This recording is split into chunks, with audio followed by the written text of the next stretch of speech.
ಶಿವಮೊಗ್ಗದಲ್ಲಿ ಭಾರಿ ಮಳೆಯಾಗಿದೆ. ರೈಲುಗಳಿಗೂ ಕೂಡ ಅಡ್ಡಿಯಾಗ್ತಾ ಇದೆ ಈ ಮಳೆ. 2 ಗಂಟೆಯಿಂದ ನಿಂತಲ್ಲೇ ನಿಂತಿರುವಂತದ್ದು ರೈಲು. ಟ್ರ್ಯಾಕ್ ಮೇಲಿನ ವಿದ್ಯುತ್ ಲೈನ್ ಮೇಲೆ ಮರ ಬಿದ್ದಿದೆ. ಭದ್ರಾವತಿಯಲ್ಲಿ ನಿಂತ ರೈಲು ಪ್ರಯಾಣಿಕರು ಪರದಾಡ್ತಾ ಇದ್ದಾರಲ್ಲಿ. ಕಳೆದ 2 ಗಂಟೆಗಳಿಂದ ರೈಲುಗಳು ನಿಂತಲ್ಲೇ ನಿಂತಿರುವಂತದ್ದು. ಮರ ಬಿದ್ದಂತ ಹಿನ್ನೆಲೆ ಪ್ರಯಾಣಿಕರು ಪರದಾಡ್ತಾ ಇದ್ದಾರಲ್ಲಿ.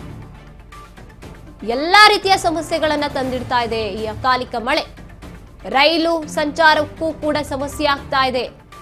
2 ಗಂಟೆಯಿಂದ ನಿಂತಲ್ಲೇ ನಿಂತಿರುವಂತದ್ದು ರೈಲುಗಳು. ಟ್ರ್ಯಾಕ್ ಮೇಲಿನ ವಿದ್ಯುತ್ ಲೈನು, ಅದ್ರ ಮೇಲೆ ಮರ ಬೀಳುತ್ತೆ. ಭದ್ರಾವತಿಯಲ್ಲಿ ನಿಂತಲ್ಲೇ ನಿಂತಿರುವಂತದ್ದು ಪ್ರಯಾಣಿಕರು ಪರದಾಡ್ತಾ ಇದ್ದಾರೆ ಅಲ್ಲಿ. 2 ಗಂಟೆಗಳಿಂದ ರೈಲುಗಳು ಸಂಚರಿಸ್ತಾ ಇಲ್ಲ, ನಿಂತಲ್ಲೇ ನಿಂತಿದೆ. ಮರ ಬಿದ್ದಿದೆ ಟ್ರ್ಯಾಕ್ ಮೇಲೆ, ರೈಲುಗಳು ಓಡಾಟ ಆಗೋದಿಲ್ಲ. ಹಂಗೂ ಏನಾದ್ರೂ ಗೊತ್ತಿಲ್ಲದೆ ಏನಾದ್ರೂ ರೈಲು ಸಂಚಾರ ಆರಂಭ ಮಾಡಿದ್ರೆ ಅಲ್ಲಿ ಏನೇನೋ ಸಮಸ್ಯೆಗಳಾಗೋ ಭಯ ಕಾಡ್ತಾ ಇರುತ್ತೆ.